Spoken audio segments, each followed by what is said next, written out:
Hello friends, welcome to my channel the English by Deepak. आज की story का title है फुलफिलिंग अ प्रॉमिस।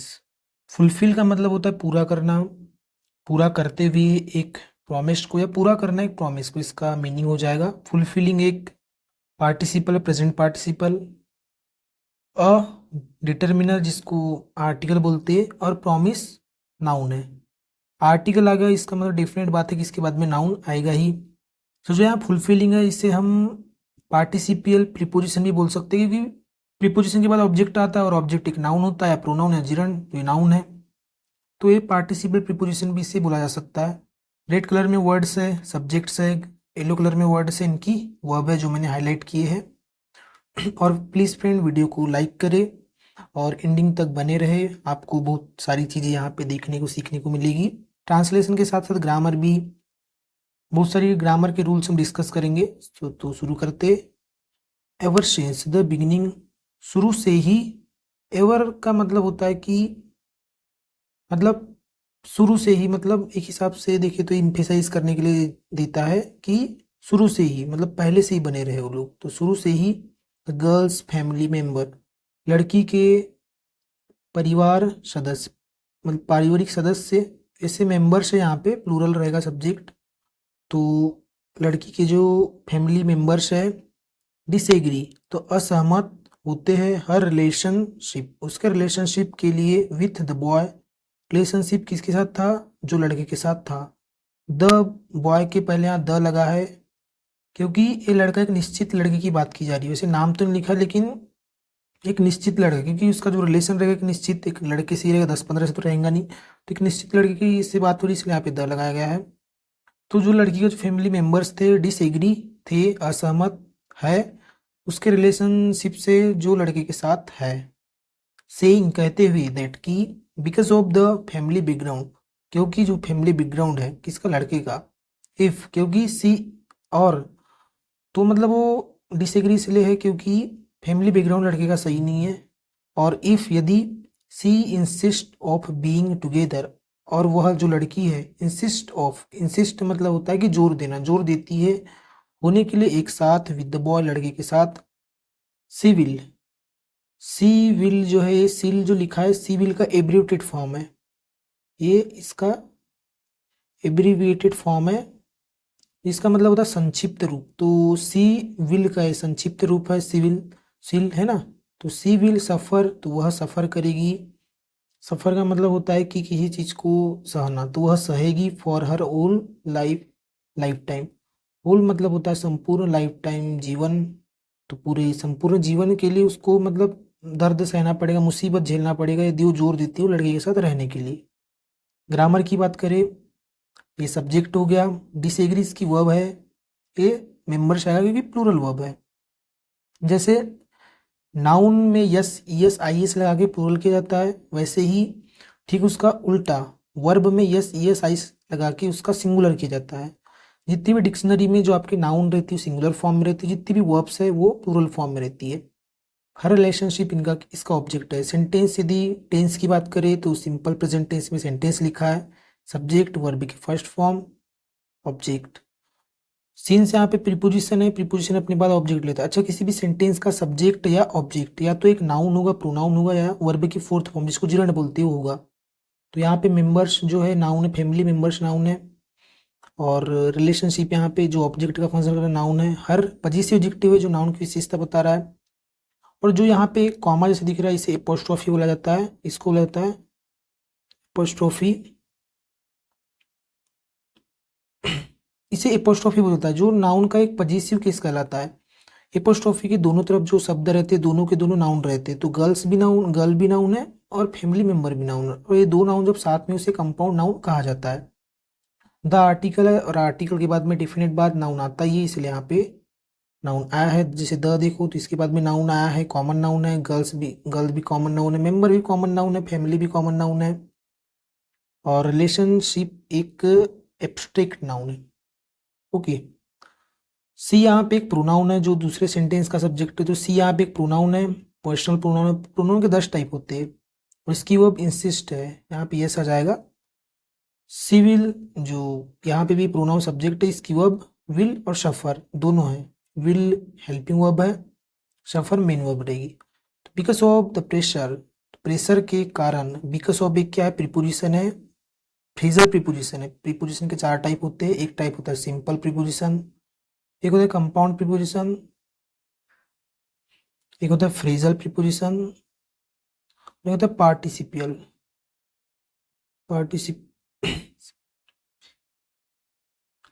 पार्टिसिपियल है ना, सॉरी, ये रहेगा पार्टिसिपियल प्रीपोजिशन। तो चार टाइप होते हैं प्रीपोजिशन के, तो उसी में से एक ही प्रीपोजिशन है फ्रेजल प्रीपोजिशन। तो प्रेशर के कारण, दबाव के कारण, अप्लाइड बाय, दबाव जो डाला गया था फैमिली मेंबर्स के द्वारा, सी फ्रिक्वेंटली, वह बार बार, क्विरल्ड विथ हम, क्विरल्ड विथ हिम, क्विरल का मतलब होता है झगड़ा करना, तो वह बार बार झगड़ा करती है उससे, मतलब अपने बॉयफ्रेंड से। The girl does love the boy, लड़की, ये डज लव, जब दो वर्ब साथ में आ जाए, यहाँ पे डज भी है, यहाँ पे लव भी है, तो इम्फेसाइज करने के लिए, जोर देने के लिए आता है जो डज आता है। तो लड़की, जैसे मैं जाता तो था, मैं बोलता तो हूँ, इस टाइप से जो तो वाले जो वर्ड आते हैं उसी टाइप। तो लड़की प्यार तो करती है लड़के से, लेकिन सी यूज टू आस्क हिम, लेकिन उसे वह बताया करती थी। यूज टू एक मोडाल है जिसकी पास्ट की आदतों को बताने के लिए यूज किया जाता है। तो वह बताया करती थी हिम यानी लड़के को, how much do you love me, कितना है जो तुम मुझसे मतलब प्यार करते हो, मतलब कुल मिला के वो पूछा करती थी लड़के से कि तुम मुझसे कितना प्यार करते हो। बिकॉज, क्योंकि, क्यों पूछती थी ये, the boy is not good with words, जो लड़का था वो अच्छा नहीं है विथ वर्ड्स, वर्ड्स है ना शब्दों में, शब्द मतलब उसके अच्छे नहीं थे। इज यहाँ पे एक लिंकिंग वर्ब है। लिंकिंग वर्ब क्या होती है, देखो, जो is am are was were, ये जो रहती है हेल्पिंग वर्ब लिंकिंग वर्ब दोनों का काम करती है। लेकिन हेल्पिंग वर्ब तब कहलाती है जब इसके बाद में कोई वर्ब की आईएनजी फॉर्म आती या थर्ड फॉर्म आती, मेन वर्ब आती कुल मिला के। लेकिन इसके बाद में क्या है, एजेक्टिव आया है, गुड एजेक्टिव है, इसलिए लिंकिंग वर्ब है। लिंकिंग वर्ब के बाद में कॉम्प्लीमेंट आता है। कॉम्प्लीमेंट एक एजेक्टिव या नाउन या प्रोनाउन हो सकता है। जैसे आई एम राहुल आप बोलते हो, जैसे आई एम राहुल। तो देखो यहाँ पे जो राहुल आया है एक नाम है, एक नाउन है, और एम यहाँ पे एक वर्ब होगी, तो इसको मेन वर्ब हम हेल्पिंग वर्ब नहीं बोल सकते, इसे हम लिंकिंग वर्ब बोलेंगे, क्योंकि नाउन एक नाउन है, राहुल एक नाउन है और एक कॉम्प्लीमेंट है इसका।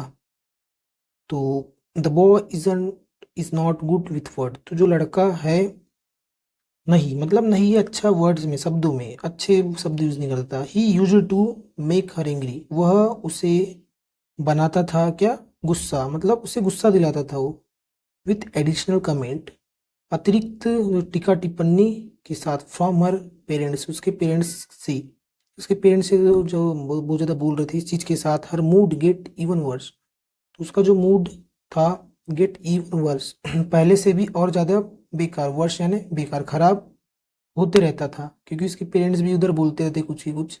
द बॉय, द लड़का, has become her anger leasing target, अब जो लड़का था हिज बिकम, वो बन चुका था उसका, लड़की का क्या, एंगर रिलीजिंग टारगेट, यानी गुस्सा को उतारने का एक टारगेट, एक लक्ष्य, यानी गुस्सा उस पर उतारती थी लड़के पे वो।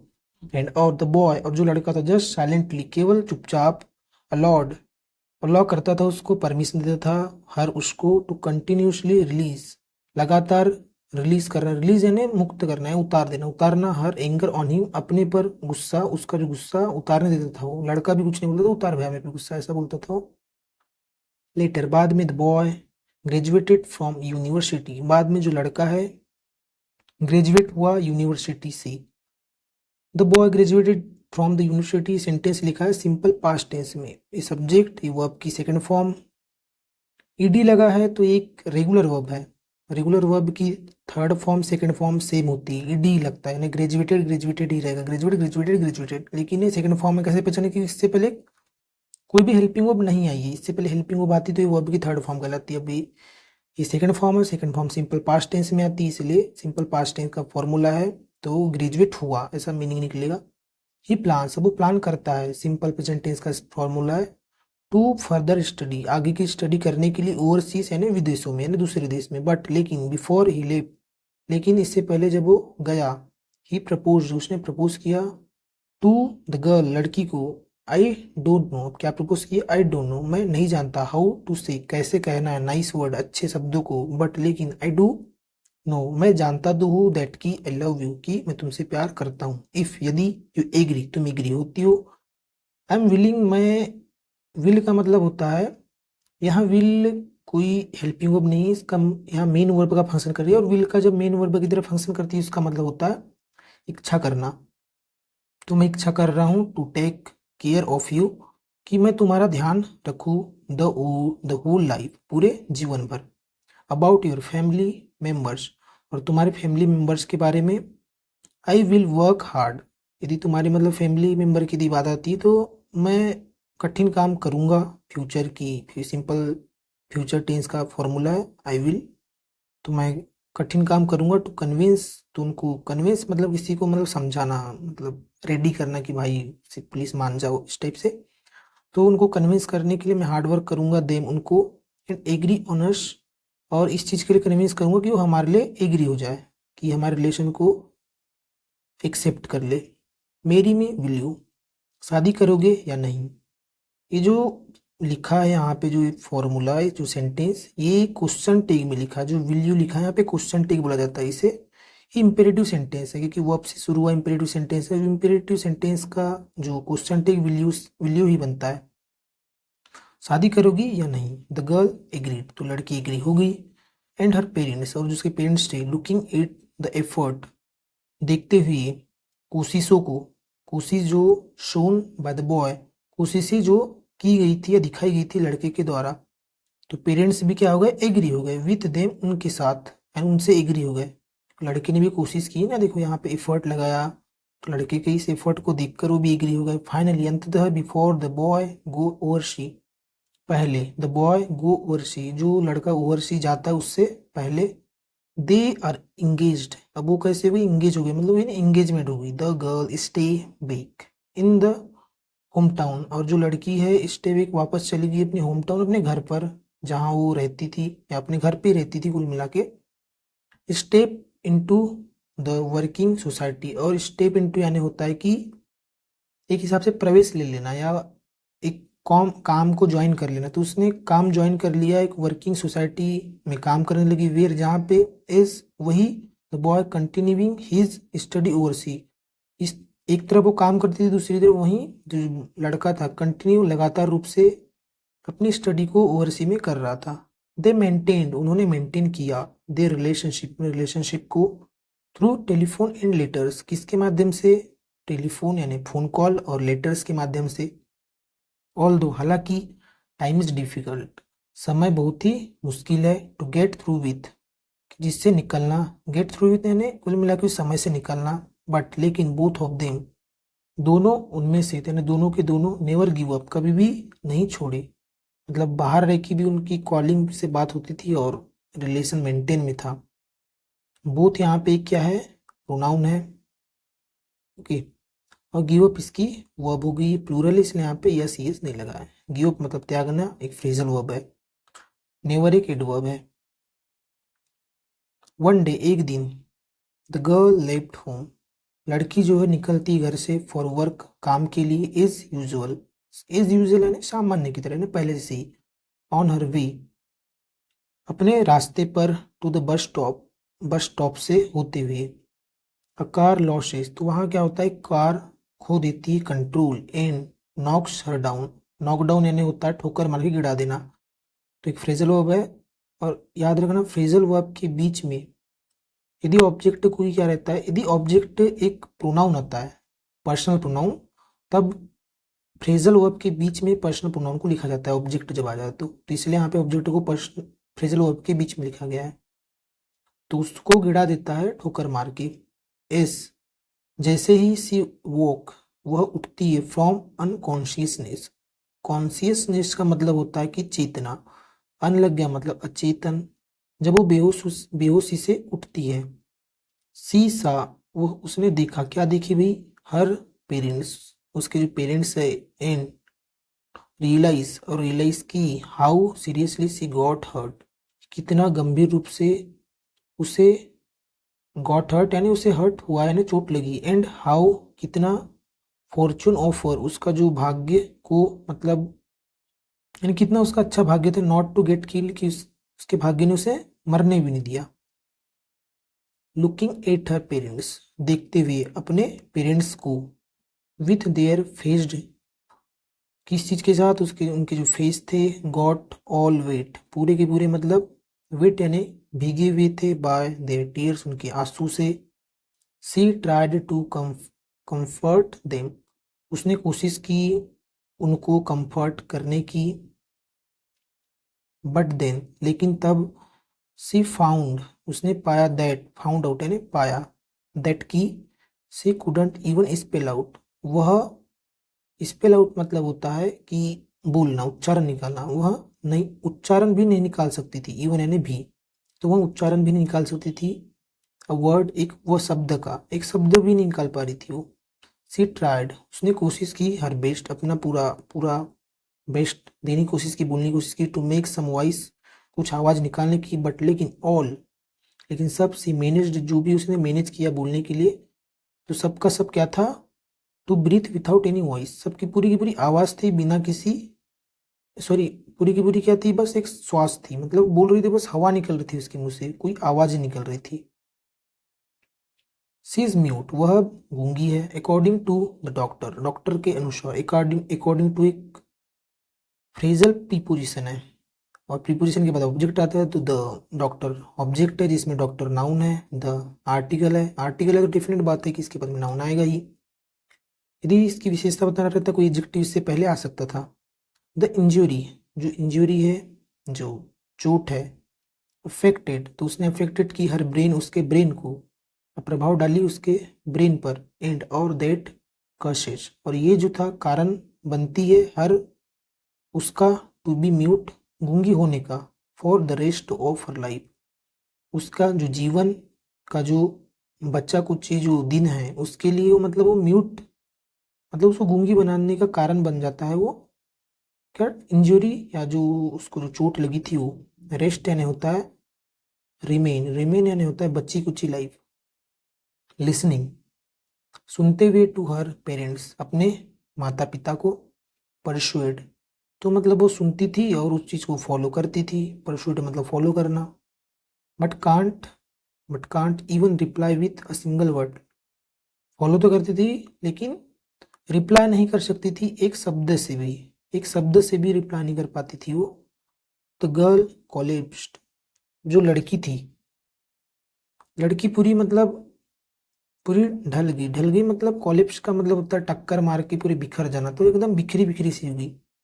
लेटर, बाद में, द गर्ल डिस्चार्ज, लड़की डिस्चार्ज हुई, फ्रॉम द हॉस्पिटल, हॉस्पिटल से मतलब हॉस्पिटल से वो निकली, उसको छुट्टी दे दी गई। रिटर्निंग टू हर होम, वापस लौटते हुए, टू हर होम, अपने घर को। Everything is still like before, सब कुछ है अब भी जैसे पहले था, मतलब पहले है, जो पहले था वैसे सब जैसे अभी भी वैसे ही। एवरीथिंग यहाँ पे एक प्रोनाउन है, इनडेफिनेट प्रोनाउन है।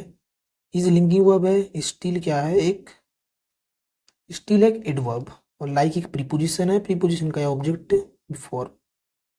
एक्सेप्ट दैट, एक्सेप्ट मतलब होता है को छोड़कर, दैट मैंने उस चीज को छोड़कर, क्या चीज थी वो, the phone ring, phone ring को छोड़कर, has turn into the worst, तो ये जो फोन रिंग थी, तो ये जो चीज जो बन गई, क्या बन गई, ये बदल गई एक वर्स्ट यानी खराब, खराब सपने में, ऑफ हर्ष, उसके, उसके जो बेकार सपनों में से सबसे बेकार ये टाइम बन गया कि वो फोन रिंग पे बात ही नहीं कर पा रही थी, गूंगी बन गई थी।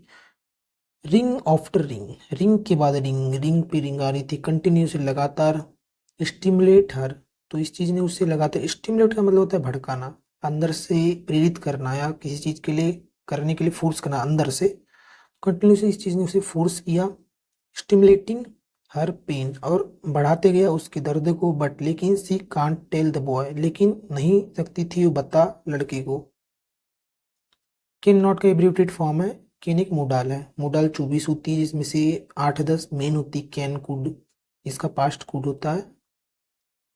सकता था होता है इसका मीनिंग, और ये सकता है प्रेजेंट के लिए, लेकिन वो नहीं बता सकती है लड़के को। The she didn't want to be, वह नहीं चाहती थी होना अ बर्डन, एक बोझ टू हिम, उस पर। अच्छा, जो यहाँ पे वांट टू लिखा है इसके लिए एक स्लैंग वर्ड होता है, एक स्लैंग वर्ड होता है, ये होता है वाना।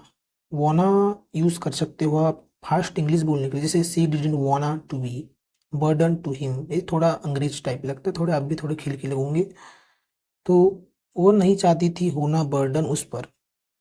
एंड रॉट, तो इसलिए उसने एक लिखी, क्या लिखी हुई, ये भी वर्ब है, मैंने सब्जेक्ट इधर हाईलाइट किया इसे, सॉरी। तो उसने लिखी हिम उसे, लेटर टेलिंग बताते हुए हिम उसे, दैट की she no longer wants to wait, अब वो लंबे समय तक नहीं चाहती वेट करना, वही वाना, नहीं चाहती वेट करना। द रिलेशनशिप बिटवीन देम, जो रिलेशनशिप है उनके बीच में, इन डेट खत्म हो गया। And even return him the engagement ring, यहाँ तक कि रिटर्न कर दी उसे एंगेजमेंट रिंग को भी। Facing the letters in telephones from the boy, सामना करते हुए लेटर्स और जो टेलीफोन से लड़के से जो आते हुए जो टेलीफोन्स कॉल्स थे, जो लेटर्स थी, इस चीज़ का सामना करते हुए ऑल सी कैन डू, वह कर सकी पूरा का पूरा। तो इस टू लॉट टीयर, तो इस चीज़ ने उससे टीयर्स में चेंज कर दिया, मतलब आ रहे उसकी कॉल तो उससे रोएगी ना। फॉलिंग फ्रॉम हर आइस, उसकी आंखों से गिरते हुए आंसू, इस चीज़ को अलाउ कर दी उसने, या उसके जो फ़ोन कॉल्स या लेटर्स ने अलाउ किया, मतलब अलाउ मतलब कुल मिला के रोने का कारण बन गए, लेटर्स और टेलीफोन इसके रोने का कारण बन गए।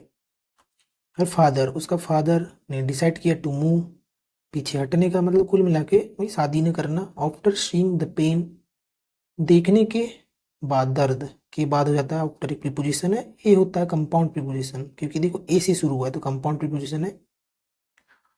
देखने के बाद दर्द, किसका दर्द, लड़की का दर्द। सी इज सफरिंग, की वह सफर कर रही है, मतलब पीड़ित हो रही है दिनों दिन। होपिंग, तो आशा करते हुए, दैट की सी कुड फॉरगेट, कि वह भूल सके एवरीथिंग, सब कुछ। एंड बी हैप्पियर, और हो जाए या हो सके खुश। हैप्पियर यहाँ पे एक कंपेरेटिव डिग्री का यूज किया, क्योंकि कंपेयर कर रहा है पास्ट की खुशी से अभी का कंपेयर कर रहा है कि पहले से खुशी हो उसे, इसलिए कंपेरेटिव डिग्री का यूज किया गया है। और हो सके वो खुश इनटू अ न्यू इन्वायरमेंट, एक नए इन्वायरमेंट में, नए मतलब वातावरण में। गर्ल, लड़की ने स्टार्ट किया टू लर्न, सीखना। Second form simple past tense में स्ट्रक्चर लिखा है, स्टार्ट की सेकंड फॉर्म, थर्ड फॉर्म भी स्टार्टेड ही रहेगा। तो गर्ल, लड़की ने शुरू किया सीखना, स्लोली धीरे धीरे, पिकिंग अप साइन साइन, और पिकअप मतलब होता है कि उनको मतलब अपनी आदतों में लाना, आदतों में लाई साइन यानी संकेतों को, संकेत किस चीज़ की, भाषा की जो संकेत है। एंड स्टार्ट की और अगेन, और फिर से उसने इस चीज़ को शुरू की। Also telling herself to forget the boy, और साथ ही साथ खुद को समझाती रही या बताती रही भूल जा उस लड़के को। वन डे, एक दिन, हर बेस्ट फ्रेंड, उसकी जो बेस्ट फ्रेंड है, टेल्स बताती है उसे, दैट की द लड़काज back, sorry the boys back, जो लड़का है, इसका ये एब्रिविएटेड फॉर्म इज है यहाँ पे। तो लड़का इज बेक, लड़का वापस आ गया है। ही इज सर्चिंग, वह सर्च कर रहा है, प्रेजेंट कंटिन्यूस में लिखा गया है। He is searching, is helping verb, searching main verb, ING form है। कंटिन्यूस टेंस में आईएनजी फॉर्म आती है, चाहे पास्ट हो, प्रेजेंट हो या फ्यूचर हो। तो वह सर्च कर रहा है, प्रेजेंट की बात इसलिए है, पास्ट डिग्री तो कर रहा था। तो वो सर्च कर रहा है ऑल अराउंड, पूरे आसपास, फॉर उसके लिए, उसे। सी आस्क्ड, उसने बताई हर, उसे मतलब अपनी फ्रेंड को, हर बेस्ट फ्रेंड, अपनी बेस्ट फ्रेंड को, नॉट टू टेल, कि न बताए, हिम उसे, अबाउट हर, उसके बारे में। एंड आस्क्ड, और उसने अपनी हर यानी अपने बेस्ट फ्रेंड को बताई, टू टेल हिम, बताने के लिए उसे, टू फॉरगेट हर, कि वह उसे भूल जाए। आफ्टर दैट, इस चीज़ के बाद, for more than one year, एक साल से भी ज़्यादा। There was no news of boy, कोई खबर नहीं थी लड़के की, नो न्यूज़ यानी न्यूज़ नहीं थी लड़के की।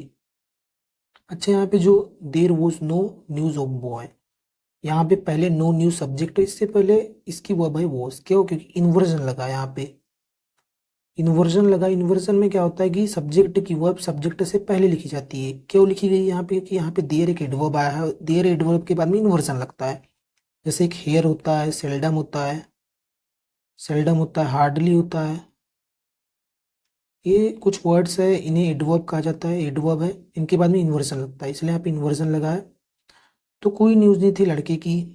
वन डे, एक दिन, हर बेस्ट फ्रेंड, उसका बेस्ट फ्रेंड, टेल्स, बताती है, हर उसे, दैट की the boy is getting married, जो लड़का है शादी कर रहा है सुन जल्द ही, एंड पास्ड अ, और भेजा है, द वेडिंग कार्ड, शादी कार्ड, टू हर, उसके लिए। सी ओपन्स, वह खोलती है, द कार्ड, कार्ड को, सैडली यानी दुखी दुखी, बट सैडली एक एडवर्ब है, एलवा एंडिंग वर्ब एडवर्ब होते हैं, और इसकी ये इस इसी की विशेषता बता रहे ओपन की। बट लेकिन सी फाउंड, उसने पाया, हर नेम, उसका नाम, ऑन द कार्ड, कार्ड पर।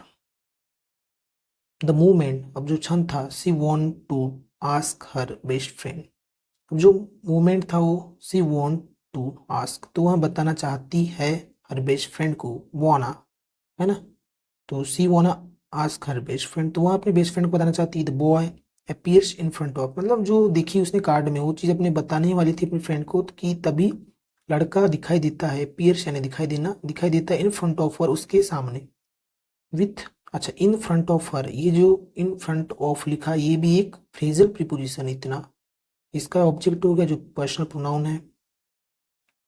With an unfamiliar sign language, एक अनफेमिलियर यानी अनजान, साइन लैंग्वेज यानी सांकेतिक भाषा के साथ, ही होल्ड हर, उसने उसे पकड़ा। I spent more than 1 years time, मैंने स्पेंड किए या बिताए, मोर देन 1 ईयर्स टाइम, 1 साल का समय से भी ज़्यादा, टू फोर्स माई सेल्फ, खुद को फोर्स करने के लिए, किस चीज़ के लिए फोर्स करना, सीखने के लिए, साइन लैंग्वेज यानी सांकेतिक भाषा।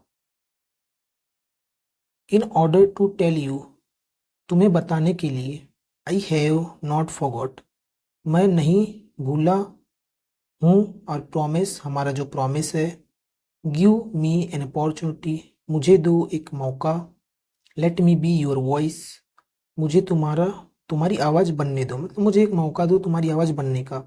जो यहाँ पे सेंटेंस लिखा आई हैव फॉरगॉट, ये लिखा है प्रेजेंट परफेक्ट टेंस में, हैव आ गया है, और वर्ब की थर्ड फॉर्म है, हेल्पिंग वर्ब है, फॉरगॉट वर्ब की, फॉरगेट की थर्ड फॉर्म है। और वैसे तो फॉरगॉटन होती है, यहाँ पे फॉरगॉट लिखा है, गलत लिखा है, फॉरगॉटन होती है इसकी थर्ड फॉर्म। तो मुझे एक मौका दो, बोलता है तुम्हारी आवाज़ बनने का, आई लव यू, मैं तुमसे प्यार करता हूँ, looking at the slow sign language, looking देखते हुए, कहाँ पे, सांकेतिक भाषा, एक धीरे से संकेत भाषा में वो मतलब दिखाता है, बॉय के द्वारा दिखाया जाता है, एंड द एंगेजमेंट रिंग, और जो एंगेजमेंट रिंग है, she gave back to him, उसने वापस उसे दे दी, मतलब पहनाने के लिए। सी फाइनली स्माइल, उसने अंततः फिर हंस दी, और इस तरह उनकी जो भी शादी वादी हो गई। तो आई होप फ्रेंड्स कि आपको वीडियो अच्छी लगी हो। Thanks for watching.